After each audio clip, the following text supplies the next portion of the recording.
All right, let's talk about energy storage and how energy storage is such a valuable resource to the grid. This is a photo of a spring 2019 field trip for Understand Energy students to the Tesla Gigafactory in Sparks, Nevada. I think a couple students went recently, right, to see the Gigafactory, which is not just where Tesla is, right? Panasonic's there manufacturing cells, where Tesla takes them, makes them into batteries, and also makes powertrains there. All right, so first we're going to talk about why we need grid balancing tools like energy storage. I won't take too much time on this because we talked about it a lot in the grid lecture, but it's a little recap. And then we'll talk about the different energy storage technologies with a particular focus on lithium-ion batteries because that's the dominant grid energy storage technology that we're using today. And then we'll end by talking about the different applications of energy storage and what those economics look like for different applications. All right, so why do we need these grid balancing tools like energy storage?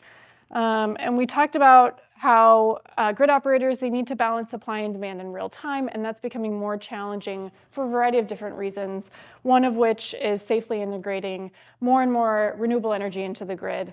And that challenge is captured in California in particular with growing solar with that duck curve and the need for significant ramping resources to come online in a short period of time when demand spikes simultaneous to the sun setting and solar resources going offline. Energy storage can also increase resiliency against extreme weather events and resulting power outages, which are primarily caused by these natural disasters that are increasing with climate change. Also changing load as the other grid stressor, increasing air conditioning demand, AC demand, the push to electrify everything, electrify buildings, electrify transportation, and industry. All right, and again, as we talked about in the grid lecture, it's important to think about energy storage as a grid resource in context and keep perspective on it, right? It's a really important grid balancing tool, but it's only one of many that grid operators have at their disposal for integrating more and more renewable energy and managing resilience and changing supply and demand dynamics.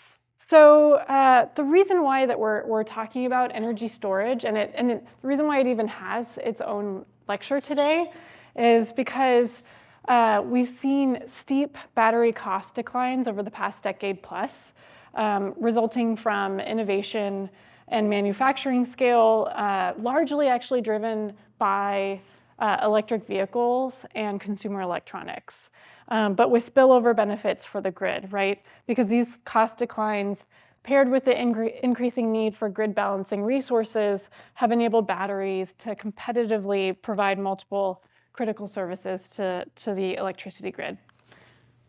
These two charts here, they do a good job of capturing how competitive these battery energy storage resources are for grid purposes. They come from NextEra Energy Resources. NextEra is the largest owner-operator of wind and solar assets in the US, and I believe the world as well. But it also has its roots in a traditional utility, right?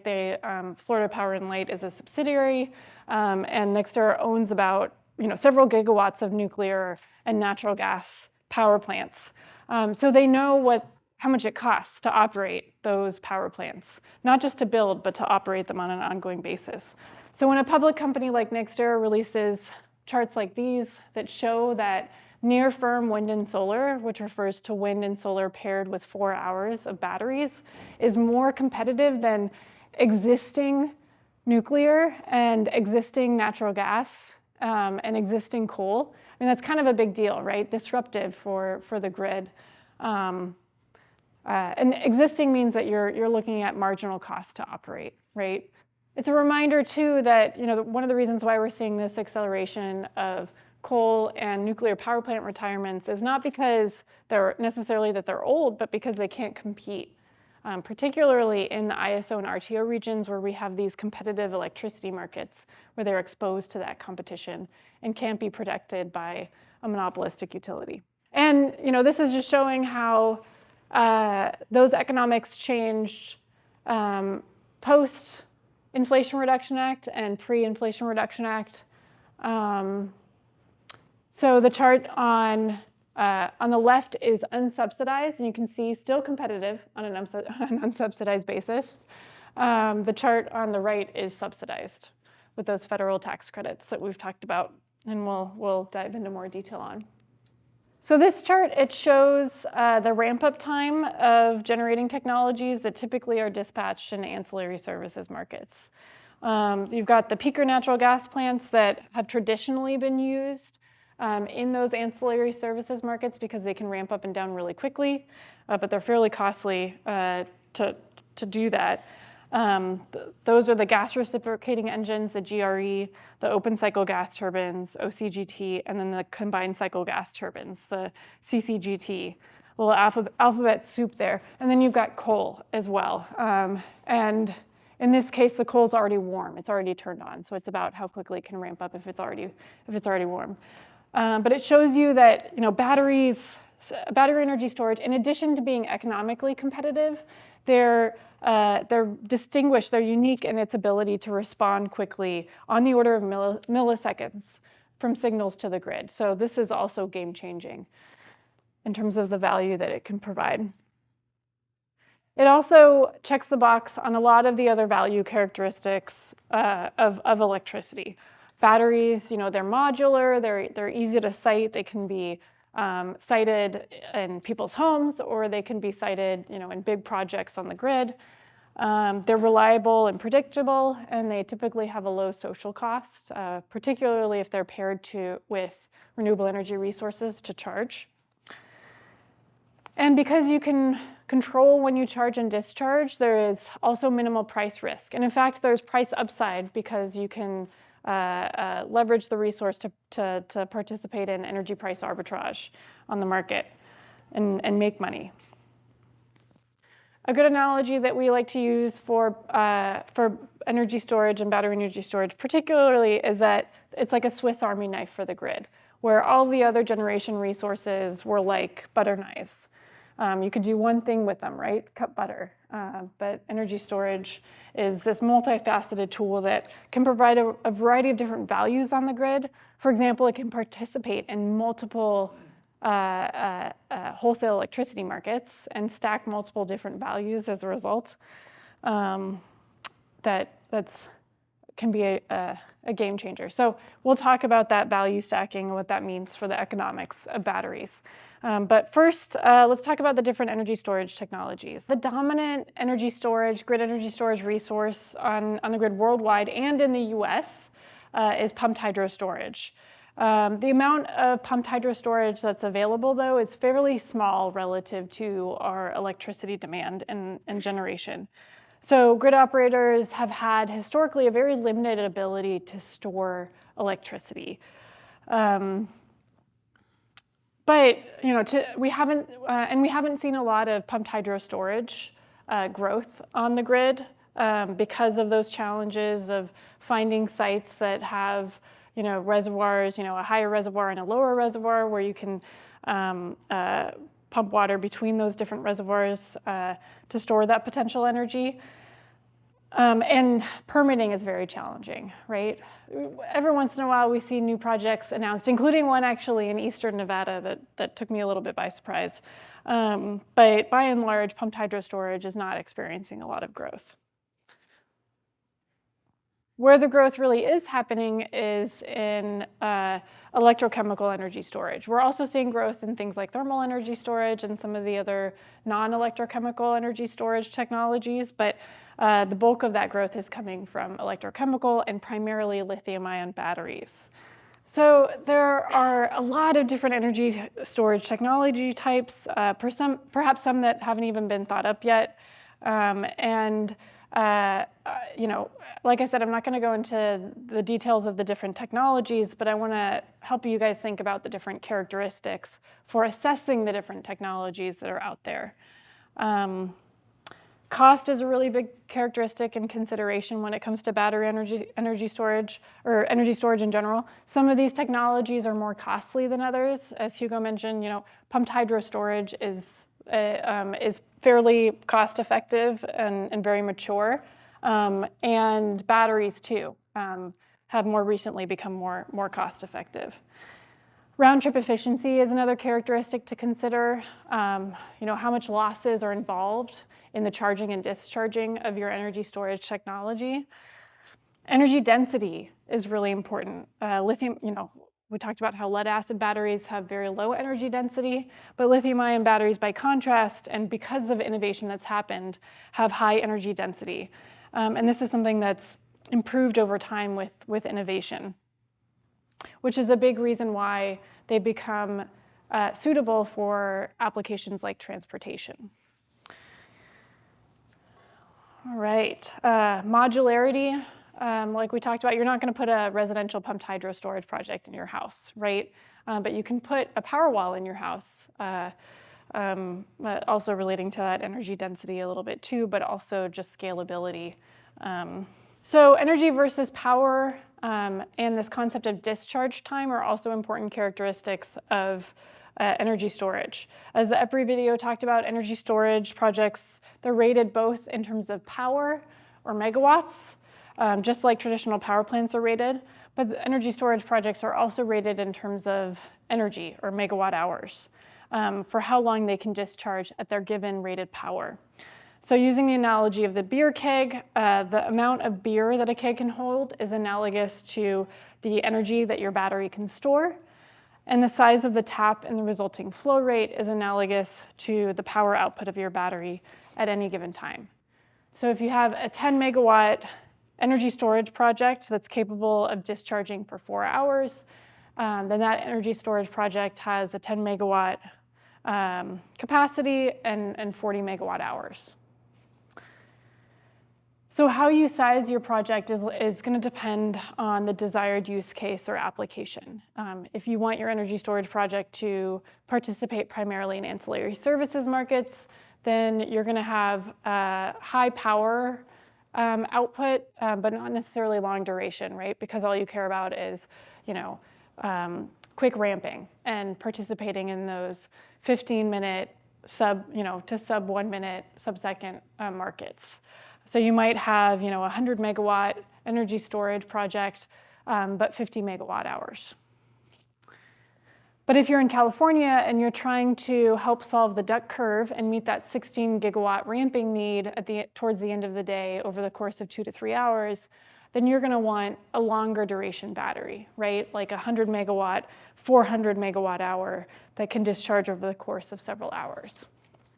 This chart is really for illustrative purposes. There's a lot of innovation happening in energy storage technologies that are kind of changing this. But it gives you a sense of how different technologies perform in terms of discharge time as well as capacity. All right. So lithium-ion batteries, for example, they're shown at the bottom here. Can operate up to maybe 8-hour discharge duration. Probably, a while ago were largely deployed at smaller scale, but now we're seeing lithium-ion batteries that are able, in operation that are 750 megawatts or more, like at Moss Landing, which was historically a natural gas peaker plant. Really cool evolution story of how a power plant is transitioning and evolving based on the grid needs and technologies. So today, lithium-ion batteries, they perform highest on a lot of the valued parameters of grid energy storage, whether you're talking about cost, energy densities, capacity scale, discharge time.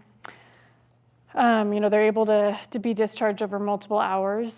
I think 4 hours is really their sweet spot, but we've been seeing increasingly 8-hour batteries getting deployed on the grid. And so this is why lithium-ion batteries are the dominant energy storage technology that's getting deployed today. But 5 years from now, that could change, right? We're seeing a lot of different types of technologies and a lot of focus on innovating in those different technologies. One of the challenges with lithium-ion batteries and for the grid in general is as we integrate more and more renewable energy on the grid, there's this need for energy storage beyond 4 hours or beyond 8 hours for longer duration energy storage, because you can see that with these charts here, the wind and the solar resource vary seasonally, right? So we need energy storage that is capable of charging and discharging over the course of multiple days and even seasonally. Pumped hydro storage can be used for long duration storage. They're really big and can discharge, have really long duration discharge capabilities. But as we talked about, it's pretty prohibitively challenging to build new pumped hydro storage. So the result is that we're seeing a lot of work being done to evaluate and demonstrate new types of long duration energy storage technologies. This gives you a sense of some of the electrochemical long duration energy storage technology companies that are out there. I'll just call out one of them, Form Energy. They've got a 150-hour iron air battery that they're working on deploying, and they've been making a lot of progress in terms of new investors and new partners, and I think they just set up a manufacturing facility for their battery. It was started by some MIT scientists along with a former senior member at Tesla, Matteo Jaramillo. There are also mechanical long-duration energy storage technologies out there that are, many of which are gravity-based, like Energy Vault, Renewal, and Gravitricity. I definitely want to call out Renewable Energy. It was actually started by a former student in TA of this class, two former students of this class. Kemp Gregory started Renewal when he was a student here. He used to work in the oil and gas industry, and he had this idea of like, hey, why don't we repurpose old oil and gas wells, and drop a weight down the well and pull it up to charge and discharge. So it's a great story with kind of a win-win-win scenario where you're remediating and repurposing these old oil wells that are an environmental hazard, while also providing value to the grid. Compressed air energy storage is another potential long-duration energy storage. It's a fairly mature technology, actually. It uses excess electricity to pump compressed air into underground caverns and underground formations when electricity is cheap, and then releasing that compressed air to spin a turbine when the electricity is needed. But compressed air energy storage, much like pumped hydro, is challenging to permit and to site because it's challenging to find those suitable underground storage formations. There has been some effort to develop above ground compressed air energy storage and things like tanks by companies like Highview Power in the UK. And then a final category, we've got a lot of thermal long duration energy storage technologies being developed out there. I'll call out Antora Energy, also has Stanford roots, but they store heat in big blocks of carbon. None of the long-duration energy storage solutions that are being developed out there are quite, ready for market scale. But I think many are getting close. The ones that are commercial today, like pumped hydro and compressed air, we can't scale them much more. There's not a lot of growth potential. But I think it's definitely an area to keep an eye on because we're going to be, I think we'll see some exciting developments coming out of some of these companies. But in the meantime, lithium-ion batteries are really going to be the dominant technology that we see being deployed for grid energy storage, and likely for the next several years. So let's talk about lithium-ion batteries and start by talking about how we source those batteries. Demand for lithium-ion batteries, as you can see in this chart from Bloomberg New Energy Finance, historically it's been driven by consumer electronics and increasingly so for passenger electric vehicles. And as we talked about, that's what really drove innovation and cost declines in lithium-ion batteries. And we're going to continue to see electric vehicles in particular dominate lithium-ion battery demand, and with continued spillover benefits for the grid. Okay, so this slide, it shows where and who makes lithium-ion batteries. Today, China dominates battery manufacturing capacity with over 60% of the world's capacity. Historically, Japan and Korea were big players and leaders in manufacturing, but China quickly surpassed them, in large part due to the generous subsidies provided by the government to domestic companies like CATL and BYD to build those batteries. China's success is also due to the fact that it has control over 80% of the world's raw materials refining capacity. And it's as you'll see in a moment, it's the largest source of lithium-ion battery demand as well. This has proved challenging. The fact that much of the batteries are in China has proved somewhat challenging, particularly as trade wars and tariffs have been erected here in the U.S. For batteries over the past several years. Those geopolitics really put a spotlight on the fact that we don't have a lot of domestic manufacturing capacity here in the U.S. And the result is that the U.S. did what China did, right? With the Inflation Reduction Act and the bipartisan infrastructure law and other similar policies, the U.S. is making a huge investment in their domestic battery supply chain, including with clean energy manufacturing tax credits that companies like Tesla and Panasonic will be benefiting from, investments in battery recycling, incentives for critical minerals extraction. There are really a lot of incentives all along the battery value chain. And even with EV purchases, some of the tax credits for EVs on the consumer side in particular have domestic content requirements associated with it, or for the batteries themselves. So the result is that we're seeing, a big growth in the battery supply chain in the U.S. With, manufacturing, recycling, and extraction operations popping up everywhere. The price of battery cells are heavily influenced by commodity prices. Key metals like lithium, cobalt, nickel, graphite, and manganese are all critical components of batteries, and demand for these metals is going to continue to grow and cause challenges with pricing for those metals. You can see that there's actually been a lot of variability in the price of these metals that have, again, made it challenging for sourcing. And some of this variability is due to the significant growth in demand that we've seen with supply playing catch up. But some of it is due to things like geopolitics again and disruptions in global supply chains related to the COVID-19 pandemic, and tariffs as well. Cobalt is one of the most challenging metals to source. 2/3 of it comes from the Democratic Republic of Congo, the DRC, which is a country that's prone to instability.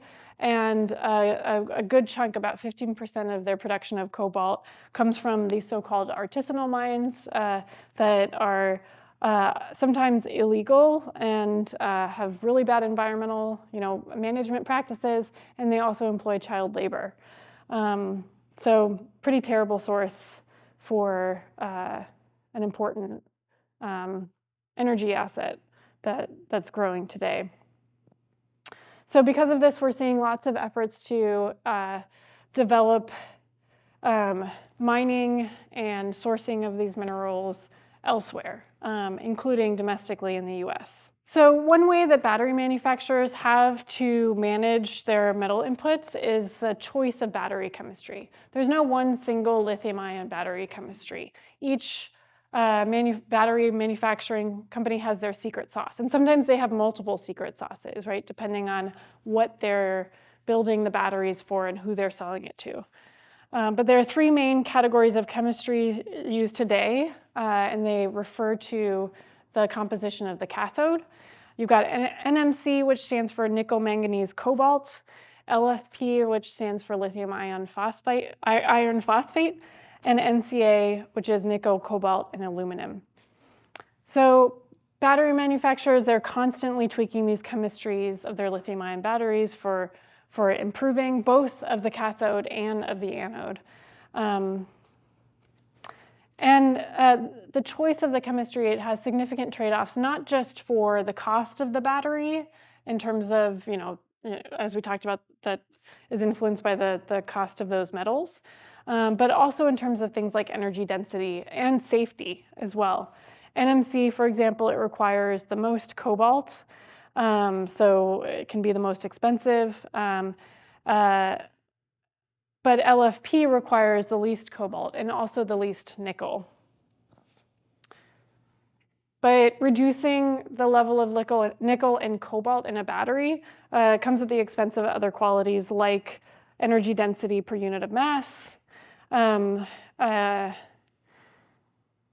which is really important in applications where you're weight constrained, right? Like if you want to have electric vehicles that can go really, really far, that have really high range. So the result is that we're seeing different battery chemistries getting adapted to different applications, right? So if you want, if you're super mass sensitive and you want longer ranges, like for the Tesla Semi or for the Cybertruck, then you're going to use those high cobalt, high nickel applications and focus on NMC over here. But if you're less weight constrained or space constrained, then you can use the more iron-based batteries like the lithium iron phosphate, the LFP. So battery chemistries are one way that manufacturers have to manage the metal inputs and sourcing and price and other characteristics. But another way to manage the sourcing of metals for batteries is by investing in recycling. Recycling of spent batteries can help meet this growing need for battery minerals as we see demand explode worldwide for lithium-ion batteries.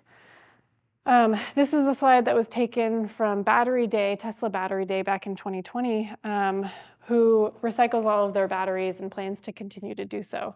But the point that they wanted to make with this slide is that it's much easier to extract metals, these critical metals like nickel, lithium, and cobalt, from a spent battery versus in a typical ore, because the concentrations of those metals in the spent battery are much higher.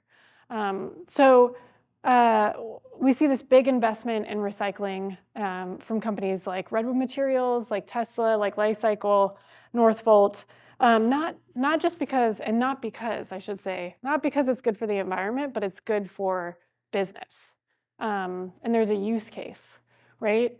But the biggest challenge, I will say, even though it makes a lot of sense to recycle spent batteries, the biggest challenge is collecting all of the spent batteries, right? They're dispersed, right? And that collection has the biggest cost. All right, so we're seeing lots of growth in battery recycling efforts and battery recycling capacity from a variety of different companies. All right, and to wrap up talking about energy storage technologies, there's a lot of evolution in battery technology. I can't even keep track of everything that's been going on, but this kind of summarizes a lot of the key characteristics that are a focus of this innovation. Energy density is a big one, cost, of course, as well. The cathode material is about energy density. It's also about longevity and also materials cost. You might have heard about solid state technologies as well. That's also about energy density and safety. Advancements in silicon anode by companies like Sila, also about energy density. So lots of different companies and innovations happening out there. All right, so let's end by talking about applications of energy storage and the economics. Globally, this shows you where grid energy storage installations have happened by country over the past several years. And you can see that China and the US are the biggest leaders in installation. And it's interesting to put these numbers in context, right? We've seen huge growth, but that growth is just pales in comparison to the growth that we're going to see in the future in grid energy storage installations with this forecast from Bloomberg New Energy Finance. It's a reminder that we're still in the nascent days of the grid energy storage market. This, zooming into the US, we can see similar, growth trends, but one of the interesting things from these charts is that most of the growth that we've seen historically and that we're likely to see in the future comes from utility scale installations, front of the meter projects, and not residential.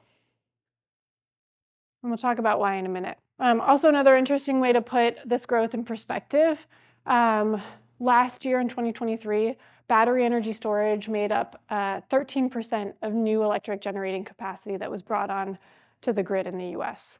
It actually, in terms of a capacity, a megawatt standpoint, it surpassed the amount of wind energy capacity that was installed.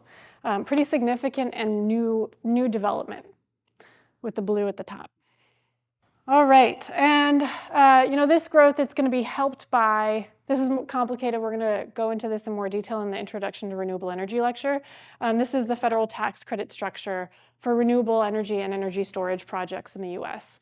And it was only recently that energy storage on a standalone basis became eligible for this tax credit, a 30% federal tax credit. So that's helping to drive, and will help to drive the growth of grid energy storage. That gives you a sense of growth trends and where we're going with energy storage. Let's talk about specific applications. And the fact that batteries and various energy storage technologies are the Swiss Army knife for the grid, where they can play a variety of different roles. They could provide ancillary services and ramp up and down. They could provide capacity and operate in resource adequacy markets and capacity markets. Another application, just to give you a sense of the wide variability, another application for energy storage for utilities is deferral of costly investments in grid infrastructure. So if you have a distribution circuit and a distribution substation, and there's a lot of growth of demand on that distribution circuit, say, for example, the houses and the households are all adopting electric vehicles on that distribution circuit, a utility could make a costly investment to upgrade the substation for that distribution circuit, or alternatively, they could plop a battery at that distribution substation, and as a result, effectively expand that capacity in a more effective way. So that's an example of how batteries can help defer costly investments in grid upgrades. And of course, you've got applications where you can install a battery energy storage project like a Powerwall in your house and get resilience benefits or price arbitrage opportunities. Hopefully that distribution application, some of these examples that I'm telling you, give you a sense that where you build your battery energy storage project or your energy storage project matters, right? Because there is this locational marginal value to electricity, where you place energy storage determines the value that you're getting out of it. For example, back to this locational marginal price map of ERCOT, this shows you typical pricing during the nighttime, during off-peak periods on the left-hand side, and then pricing during peak periods, right? And if you look at that, you might think, oh, well, we should put a battery in West Texas, and charge all that cheap electricity when it's windy. But the challenge is that the prices in West Texas never get that high, right? So you'd actually have a much higher value application for your battery if you located it in the Dallas-Fort Worth area, where you still have negative pricing during off-peak periods, but you have extremely high pricing during the on-peak periods when the battery can discharge. All right, so another big determinant of how much value your battery can get is, what the markets look like where your battery is at. If there are markets that are actually going to pay them for the value that it's providing. Typically in ISO and RTO regions, you do have these multiple electricity markets where a battery energy storage can bid in and stack values across the different markets. But even historically, the ISO and RTO designs, these markets weren't built thinking about energy storage as a potential asset, and batteries in particular. So we've seen, including with encouragement and regulation from FERC, we've seen ISOs and RTOs evolve electricity market design to better account for and compensate battery energy storage for the multiple values that they can provide. Similar to this concept of LCOE, the Lazard also recently started releasing levelized cost of energy storage assessments. Big takeaways, though, from this is that the cost varies significantly based on the type of technology and the application, right? You can get economies of scale. If your application has a lot of cycling of your batteries and there's degradation there, so the costs of operation might be a lot higher if you have high cycling applications versus if you don't. And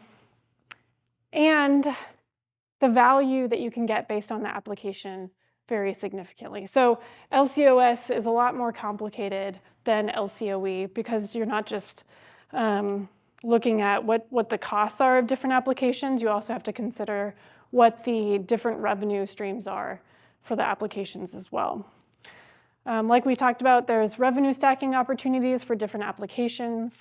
Residential energy storage applications, they have fairly challenging economics because of those high capital costs where you don't have economies of scale for smaller projects. But a few different factors can help offset that capital cost. One is government subsidies.